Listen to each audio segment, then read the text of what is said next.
बार बार आप असफल होते जा रहे हो, ज्यादा परेशान हो, आप सेलेक्ट नहीं हो पा रहे हो, आप बिजनेस में काम नहीं कर पा रहे हो, जो भी पारिवारिक समस्याएं हो रही, यूनिवर्सल एक रीजन आपको बता, क्योंकि मनुष्य जन्म से लेकर मृत्यु तक हमेशा ही क्या करता है, जैसे आप पढ़ाई करते हो, अधूरी पढ़ाई करके आगे निकल जाते हो, तो कभी कोई जीवन में परेशानी आएगी नहीं।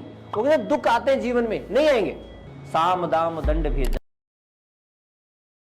आप इतना समझिए कि आपके साथ यदि कभी कोई दुर्घटनाएं घटित हो रही हैं, कोई घटनाएं आपके साथ घटित हो रही हैं, बार बार आप असफल होते जा रहे हो, बार बार समस्याएं आपके सामने आ रही, आपके जीवन के अंदर, आपके जीवन में कभी भी आप लग रहे हो कि आप परेशानियों से ज्यादा परेशान हो, आप सेलेक्ट नहीं हो पा रहे हो, आप बिजनेस में काम नहीं कर पा रहे हो, कहीं पर भी आपको यदि डिस्कम्फर्ट पैदा हो रहे हैं, बीमारियां ज्यादा होती जा रही है, जो भी पारिवारिक समस्याएं हो रही हैं, ईच एंड एवरीथिंग, जितनी प्रकार की समस्याएं हैं, प्रॉब्लम्स हैं, यदि आपके सामने आ रही हैं, तो उसका एक मोटा फिलोसॉफिकल कारण आपको बता रहा हूं, यूनिवर्सल एक रीजन आपको बता रहा हूं कि कुछ ना कुछ लर्निंग रिमेनिंग है, कुछ ना कुछ सीखना आपके द्वारा बाकी है।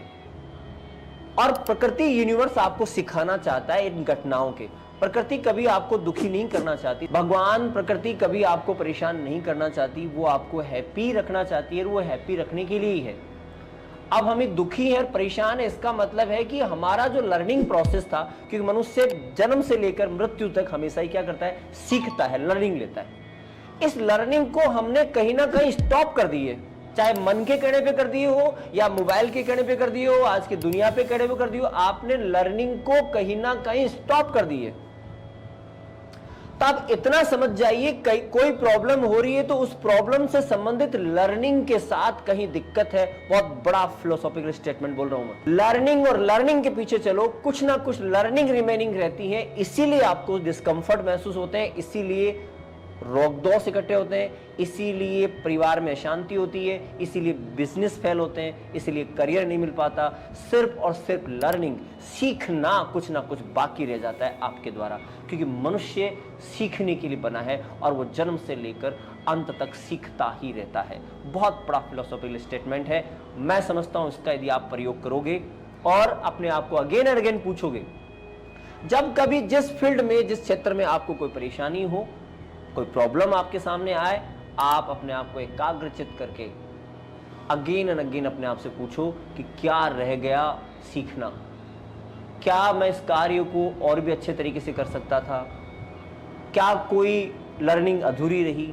जैसे आप पढ़ाई करते हो, अधूरी पढ़ाई करके आगे निकल जाते हो और बच्चा फेल हो जाता तो क्या हुआ, लर्निंग रह गई ना बीच में, ठीक है। बस ऐसा ही आपके जीवन पर्यंत आपके साथ चलता रहता है, कुछ ना कुछ लर्निंग है। कोई बिजनेस फेल हो रहा है, इसका मतलब कुछ सीखना था जो आपने सीखा नहीं, क्योंकि पूरा सीख के काम में लोगे तो कभी बिजनेस कभी फेल होता नहीं है, तो कुछ ना कुछ बाकी रहता है। हर किसी फील्ड में आपका मन अशांत है, इसका मतलब एकाग्रता के मामले में लर्निंग आपकी कमी है। और जैसे आप और एकाग्रचित होगे तो और आपका ध्यान जाएगा, और आप जब एकाग्रचित भी होने लग गए, मेडिटेशन भी खूब करने लग गए आप, और ये सारी प्रक्रियाएं कर रहे हो, तो आप एकाग्रचित हो जाओगे और लर्निंग अच्छी अपने दिमाग में रखोगे, तो कभी कोई जीवन में परेशानी आएगी नहीं। वो कहते दुख आते हैं जीवन में, नहीं आएंगे। दुख आते ही लर्निंग के लिए है, क्योंकि तुमको सीखते नहीं तो प्रकृति फोर्सफुली तुम्हें सिखाती है कि तुम सीखो, इससे ऐसा हो रहा है, और तुम पहले सीख के बैठो तो क्यों प्रकृति सिखाएगी। प्रकृति तो तुम्हें अपनी गोद में लेके बैठेगी, ये तो बहुत अच्छा आदमी है, इसके लिए मुझे काम ही नहीं करना पड़ा। प्रकृति तुम्हें अपना हेल्पर समझेगी कि जो अपने सारे काम ऑटोमेटिकली अपने लेवल पे करता जा रहा है। प्रकृति आपको अपना हेल्पर समझती है और सदैव आपका सपोर्ट करती है। लेकिन जो लर्निंग नहीं लेता उसको फिर प्रकृति सिखाती है, साम दाम दंड भेद, वो सिखाती है। और यदि आप राजी राजी सीख लेते हो तो आपको कभी दिक्कत नहीं आती।